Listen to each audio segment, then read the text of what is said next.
आप देख रहे हैं देश लाइव, देश की आवाज।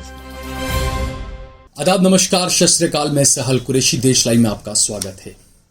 कर्नाटक का चुनाव जैसे जैसे आगे बढ़ रहा है, नेताओं की भाषणबाजी, मैं हमेशा ये बात कहता हूं कि जो नरेंद्र मोदी ने जो कहा कि जितना ज्यादा कीचड़ फैलेगा इतना ज्यादा कमल खिलेगा, और इसीलिए बीजेपी के तमाम नेता घटिया किस्म के बयान देकर, उल्टी सीधी हरकतें कर कर कीचड़ फैलाने का काम कर रहे हैं ताकि कमल अच्छे से खिल सके। और इसमें साथ मिल रहा है बजरंग दल का भी, हिंदू संगठनों का भी।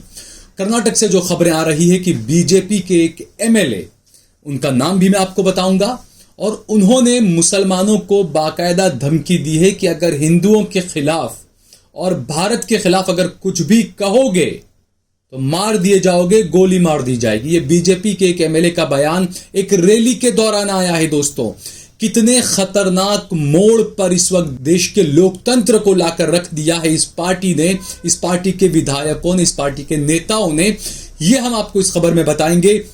लेकिन उससे पहले अगर आपने हमारा चैनल देश लाइव सब्सक्राइब न किया हो तो हमारे चैनल को जरूर सब्सक्राइब करें। सोशल मीडिया के तमाम प्लेटफॉर्म्स पर, फेसबुक पर, ट्विटर पर, इंस्टाग्राम पर आप सहल कुरैशी ऑफिशियल और देश लाइव के पेज को जरूर फॉलो करें। हमने हमारा नंबर भी दिया हुआ है, हमारा ज्यादा से ज्यादा समर्थन भी करें।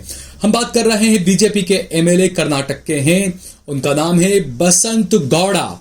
एक रैली को संबोधित कर रहे थे। हालांकि उन्होंने जो बातें कही है वो अपनी कर्नाटक की जबान में, वो भाषा है मलयालम में, जो भाषा उनकी रहती है उस भाषा में उन्होंने कहा है। वो वीडियो आपको सुनाने का कोई मतलब नहीं है क्योंकि ट्रांसलेट हमने नहीं किया उसका, लेकिन हम डिस्क्रिप्शन में हमने आपको सहल कुरैशी का जो ट्विटर है उसकी लिंक दे रखी है, उसमें वो ट्वीट किया हुआ है, वो वहां पर आप देख सकते हैं, सुन सकते हैं बीजेपी एमएलए बसंत गौड़ा का वो बयान, जिसमें उन्होंने भारत की जनता को बाकायदा धमकी देते हुए कहा है कि अगर आपने हमारी आस्था के बारे में कुछ कहा, अगर आपने भारत के बारे में कुछ कहा, अगर आपने हिंदुओं के बारे में कुछ कहा तो आपको गोली मार दी जाएगी। आप सोचिए, एक एमएलए, जनता का चुना हुआ एमएलए ये बातें कर रहा है।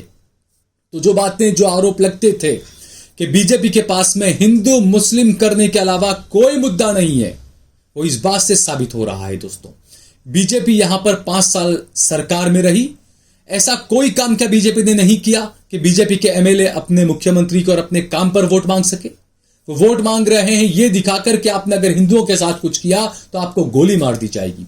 उसके आगे वो कहते हैं कि हम कर्नाटका के अंदर योगी मॉडल को लेकर आएंगे। अतीक अहमद के बारे में उन्होंने बात करते हुए कहा कि हम योगी मॉडल को यहां पर लाएंगे, हम सीधा फैसला करेंगे, सड़क के ऊपर गोली मारकर एनकाउंटर कर सीधा फैसला करेंगे हम सड़क के ऊपर।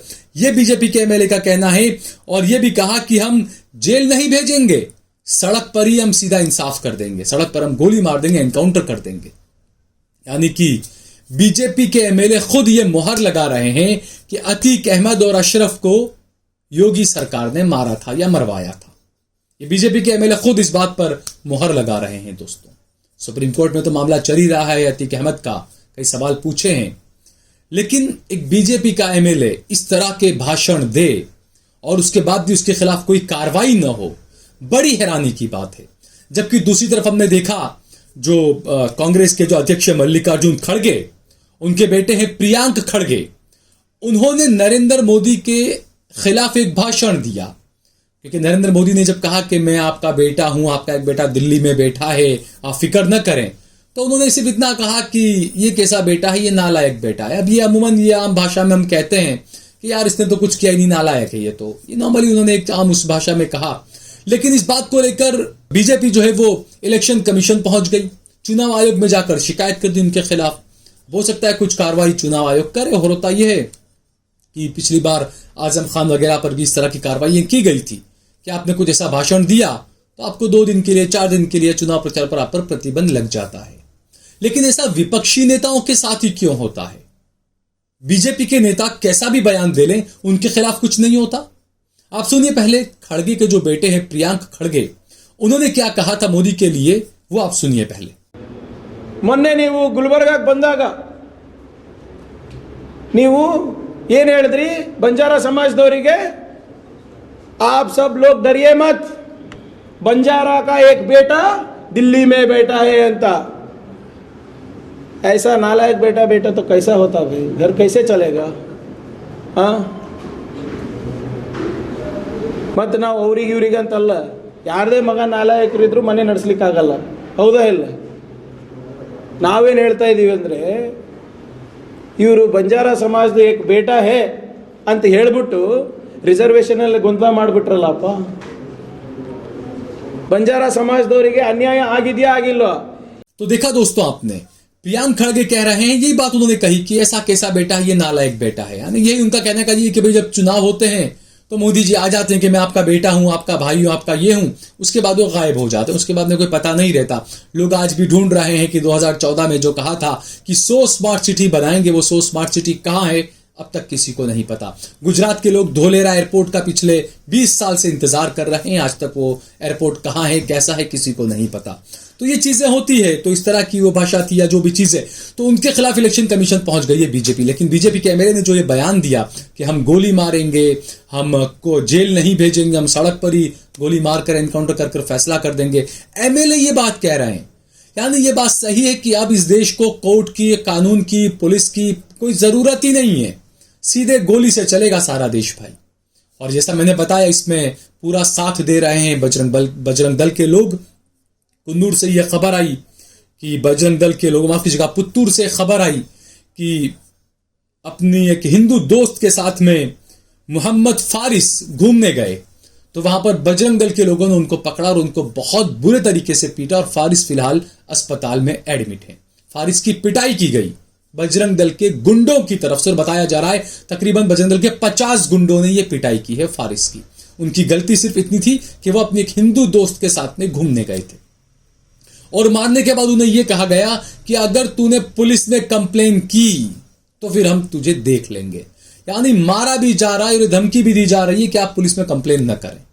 और लोग डर भी जाते हैं, कई लोग पुलिस में कंप्लेन नहीं करते डर के। मैंने खुद ने कई लोग ऐसे देखे हैं जो डरते, उनके परिवार वाले डरते हैं, और कुछ दलाल नुमा कुछ लोग घर पर भी पहुंच जाते हैं डराने के लिए और कॉम्प्रो करवाने के लिए कि पुलिस केस न करें आप। लेकिन मैं कहता हूं पुलिस केस करिए, आप कॉम्प्रो न करें ऐसे मामलों के अंदर। सबक सिखाइए भगवा गुंडों को आप, इस तरह के जो गुंडागर्दी करने वाले, चाहे वो भगवा है कि नीले हैं कि हरे हैं, जो भी है, ऐसे गुंडों को आप सबक सिखाइए आप। तो किस तरह का कर्नाटक का माहौल बनाया जा रहा है, वही हिंदू मुसलमान का बीजेपी के एमएलए खुद वो बात भाषण दे रहे, इस तरह के बजरंग दल के लोग मुसलमानों को मार रहे हैं। बजरंग दल के लोगों ने तो कांग्रेस का मैनिफेस्टो भी लाकर सड़क पर जलाया, जो घोषणा पत्र कांग्रेस ने जारी किया उस घोषणा पत्र को भी लाकर जलाया सड़क के ऊपर बजरंग दल ने। कोई कार्रवाई उनके खिलाफ नहीं होगी।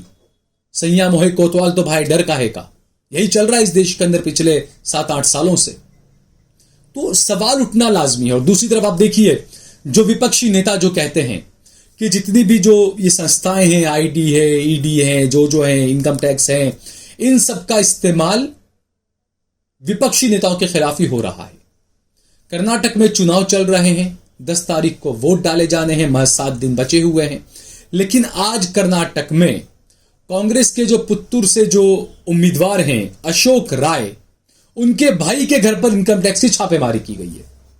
तो इससे जनता को समझ जाना चाहिए कि यह सरकार क्या चाह रही है, क्या कर रही है। 5 साल में कोई काम नहीं किया बीजेपी की सरकार ने। इसीलिए नरेंद्र मोदी ने 6 तारीख को नरेंद्र मोदी एक बहुत बड़ा रोड शो बेंगलोर में करने वाले हैं, और पता बताया जा रहा है 15, 20, 25 किलोमीटर लंबा शायद ये रोड शो होने वाला है।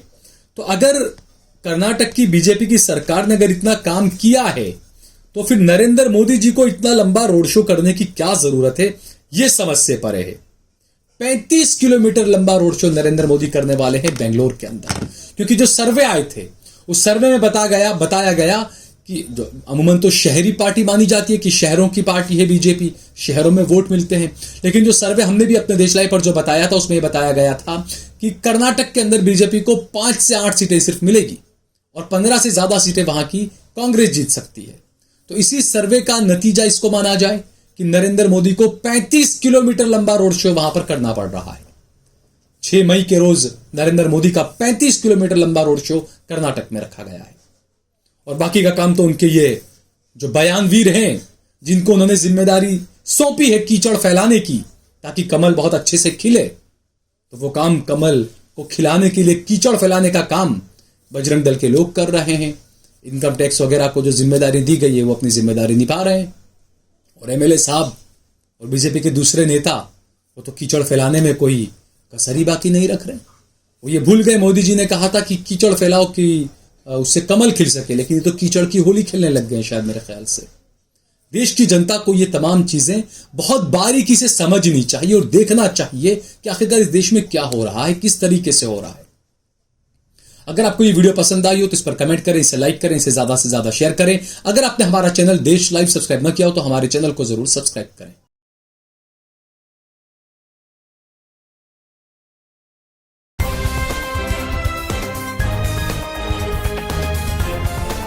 देश और दुनिया की तमाम छोटी और बड़ी खबरों के लिए हमारे चैनल को सब्सक्राइब करना न भूलें और बेल का बटन जरूर दबाएं।